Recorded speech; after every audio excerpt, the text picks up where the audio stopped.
سمعت كثير ناس يتكلمون عن قوة السؤال وعن كيف السؤال ممكن يغير حياتك، لكن ما أدركت الموضوع لحتى جربت فعلا شو يعني السؤال، وكيف ممكن من خلال أسئلة معينة نسألها في يومنا. نسألها وإنت راح تنام، ما في طريقة معينة، المهم تسأل كيف ممكن تقلب واقعك. ليش؟ شو السر في موضوع السؤال؟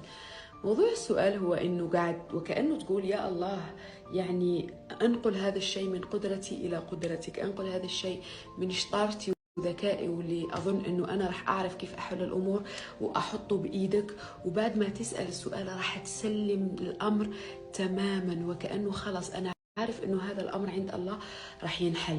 مثلا لما اكون امر على حال سيء واسال كيف يصير الحال افضل، مو بشطارتي راح ابحث كيف اطور الموضوع وكيف اخليه يكون افضل، لكن اسال فقط كيف يصير افضل واخليه في يد الله، انه الله راح يجيب لك افضل الاحتمالات ليصير هذا الحال فعلا افضل.